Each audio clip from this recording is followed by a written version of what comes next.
Pada hari ini kita akan membahas tentang non-parametric testing. Nah, yang pertama kita akan bahas pengertiannya terlebih dahulu. Jadi non-parametric testing atau disebut juga sebagai metode distribution free adalah metode pengujian statistik yang tidak mensyaratkan sebaran parameter populasi itu berdistribusi normal maupun tidak. Jadi dapat digunakan pada dua kondisi tersebut. Ada juga beberapa rule of thumb mengapa kita menggunakan non-parametric testing ini. Yang pertama yaitu data yang kita kumpulkan itu tidak memenuhi uji asumsi uji parametrik. Jadi asumsi uji parametrik seperti data variansinya sama, berdistribusi normal, tidak ada outlier dan lain sebagainya.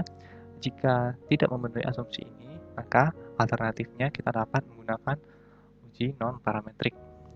Dan selanjutnya itu ukuran sampel yang digunakan itu sangat kecil. Biasanya beberapa ahli mengatakan ada yang mengatakan itu kurang dari 30 data.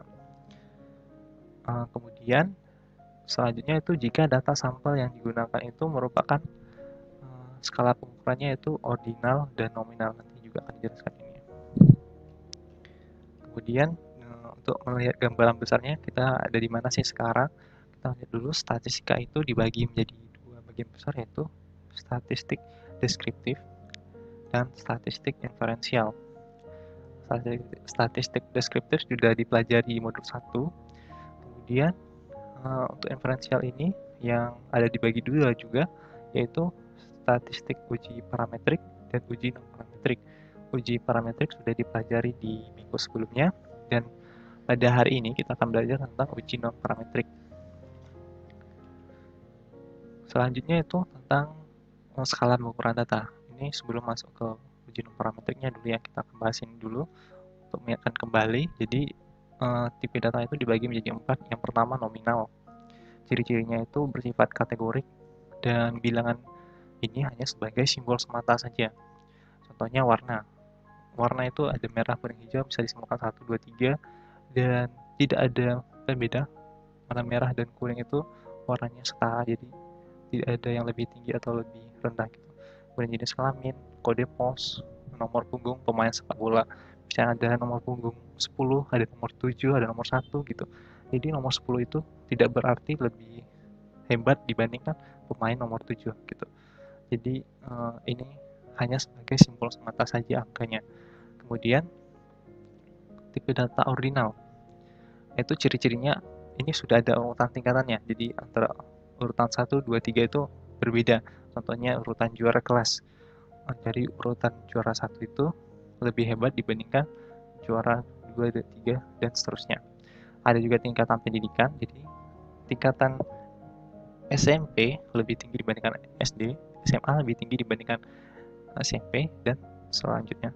Ada juga contoh lainnya yaitu skala kepuasan customer yang dilambangkan 1, 2, 3, 4. 4 itu sangat puas, kurang baju, S, M, L, XL, dan seterusnya. Kemudian tipe data yang ketiga yaitu interval. Ciri-cirinya itu ini merupakan hasil pengukuran angka hasil pengukuran dan ini sebenarnya ini agak mirip-mirip ya dengan tipe data rasio. Namun yang pembeda untuk lebih jelasnya itu titik nolnya itu bersifat relatif. Jadi nol itu bukan berarti tidak ada. Jadi nol itu masih ada nilainya gitu. Contohnya suhu. Suhu ini skalanya yang skala Fahrenheit dan skala Celsius ya teman-teman. Reaumur juga. Jadi suhu misalnya 0 derajat itu tidak berarti suhu itu tidak ada gitu. Jadi suhu 0 derajat itu masih ada, masih terasa gitu panasnya.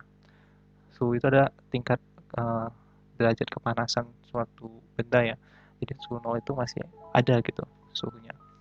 Dan misalnya lagi IPK. IPK indeks prestasi kumulatif dan misalnya digunakan oleh mahasiswa ya biasanya.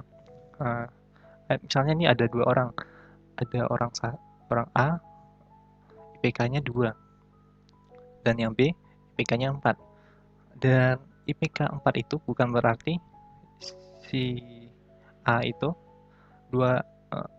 si B itu 2 kali lebih pintar dibandingkan A karena IPK-nya 4 dibandingkan IPK 2. Jadi nilainya itu bersifat relatif gitu. Dan berbeda dengan rasio, dan ini data yang paling lebih maju ya dibandingkan lainnya gitu. Itu ciri-ciri utamanya itu memiliki titik nol mutlak gitu. Jadi nol itu berarti ya tidak ada gitu. Contohnya umur umur umur orang atau umur manusia gitu. Jika nol berarti ya belum lahir gitu, berarti belum ada. Berat juga gitu, jika berat suatu benda itu nol berarti ya memang tidak ada jumlah customer juga. Dan misalnya nih ada jumlah customer di toko A itu ada 10 orang dan jumlah customer di toko B itu ada 20 orang, maka kita dapat mengatakan jumlah customer B toko B itu dua kali lebih banyak dibandingkan jumlah customer di toko A ya, karena datanya bersifat rasio, jadi bisa dikalikan gitu. Berbeda dengan IPK tadi, jadi IPK ini kan untuk mengukur prestasi siswa, jadi yang IPK 4 dengan IPK 2 tidak berarti IPK 4 dua kali lebih pintar dibandingkan IPK 2 ya gitu, teman-teman. Kemudian untuk menggunakan uji non parametrik ini ada flowchartnya sendiri. Misalnya nih, yang pertama kita lihat itu jenis datanya. Kalau datanya itu bersifat nominal atau ordinal, nah kita langsung melakukan uji statistik non parametrik. Jika tidak, kita cek dulu apakah distribusi normal. Jika tidak, masuk non parametrik. Jika ya, kita cek lagi apakah sampelnya lebih dari 30 atau tidak. Dan ini masih ada perdebatan ya di antara beberapa ahli apakah ini saklek atau pas 30 atau tidaknya ya. Tapi untuk saat ini aja kita gunakan ini dulu ya. Jika tidak, kita menggunakan statistik non parametrik. Jika ya, yaitu statistik parametrik ya. Jadi ini flowchart kapan kita menggunakan uji non parametrik ataupun uji parametrik. Selain itu, kita juga dapat lebih jelas lagi yaitu di sini. Jadi ada tujuannya yaitu jadi untuk menentukan apakah tujuan kita bersifat untuk komparatif untuk membandingkan ataupun bersifat korelatif, yaitu kita melihat hubungan antara dua variabel, apakah hubungannya kuat atau lemah gitu, apakah hubungan berbanding terbalik ataukah hubungannya positif gitu. Jika yang satu naik, satu lagi naik gitu. Kemudian juga berdasarkan skala pengukuran data, yaitu yang tadi juga ya ada bersifat numerik, yaitu interval dan rasio ataupun kategori nominal dan ordinal gitu. Di sini juga ya terdapat pembagian contoh uji statistik yang digunakan untuk kondisi-kondisi berikut ini. Teman-teman dapat membacanya sendiri ya.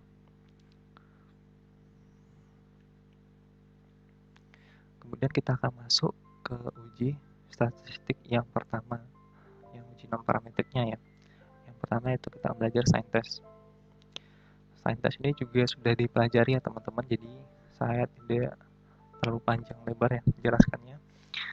Mungkin kita akan secara singkat aja. Jadi mengapa sih disebut sign test atau uji tanda? Ya karena dalamnya kita menggunakan tanda plus dan tanda minus ini ya. Uji ini dibedakan menjadi dua, yaitu uji untuk satu sampel ataupun uji untuk sampel berpasangan. Kemudian ini salah satu contoh hipotesisnya ya teman-teman. Jadi misalnya nih nol hipotesisnya, yaitu ini tandanya mu, terus ada lambangnya bergelombang di atasnya, itu bacanya median ya. Median populasi sama dengan median sampel. Jadi nolnya hipotesisnya kita buat itu tidak ada perbedaan yang signifikan di antara dua median populasi dan sampel. Kemudian yang H1 ini yaitu artinya median populasi itu lebih kecil dibandingkan median sampelnya. Kemudian untuk sign test one sample for one sample terdiri dari beberapa cara, ada 3 cara ya teman-teman. Kita bahas satu persatu, yaitu cara pertama yaitu menggunakan distribusi binomial dan secara manual. kombinasi. Langkah-langkah pengerjaannya sendiri yaitu yang pertama kita menentukan hipotesisnya dulu. Hipotesisnya seperti contoh tadi. Kemudian kita menentukan tanda plus dan minusnya yang sudah dijelaskan juga tadi. Kemudian kita hitung berapa sih banyaknya tanda plus dan berapa sih banyaknya tanda minus. Setelah itu kita menghitung p-values-nya. P-values-nya nanti akan dijelaskan bagaimana rumusnya. Lalu kita tarik kesimpulan. Kita membandingkan p-values-nya. P-values-nya dengan nilai alfa. Oke. Selanjutnya, berikut ini merupakan rumus yang akan kita gunakan ya pada cara satu ini. Rumus utamanya itu rumus distribusi binomial, yaitu peluang sama dengan kombinasi x dari n dikalikan p pangkat x dikali q pangkat n kurang x. Mungkin teman-teman sudah mempelajarinya ya, di statistik 2 ya kemarin. Jadi di sini ada 3 contoh kasus. Jadi yang pertama, ini 2, ini 3. Ini yang pertama itu uji satu sisi ke arah kiri. Jika hipotesis alternatifnya kurang dari median sampel, kita akan mereject H0 saat p-value-nya kurang dari alpha. Untuk mencari p-value-nya yaitu probabilitas tanda positif kurang dari banyaknya tanda positif di saat p sama dengan setengah. Kenapa p sama dengan setengah? P yang di sini itu karena kita asumsikan peluang munculnya tanda positif dan peluang munculnya tanda negatif itu sama, yaitu setengah dan setengah. Jadi nanti nilai P di sini adalah setengah atau 0,5, di sini juga 0,5. Kemudian untuk yang kedua, yaitu jika hipotesis alternatifnya lebih dari median sampel, kita akan reject H0-nya. Ya ini sama ya, ketiganya p-value kurang dari alpha, p-value kurang dari alpha. Kita akan yang perbedaannya hanya di cara menentukan p-value-nya. Di sini kita cari p-value-nya itu berapa sih probabilitas banyaknya tanda positif yang lebih dari atau sama dengan banyaknya tanda positif di saat P sama dengan setengah. Kemudian yang ketiga yaitu saat hipotesis alternatifnya tidak sama dengan. Ini ada dua kondisi. Yang pertama saat tanda positifnya itu kurang dari setengah jumlah datanya. Jika ini terjadi maka p-value-nya yaitu 2 kali probabilitas banyaknya tanda positif yang kurang dari banyaknya tanda positif di saat P sama dengan setengah.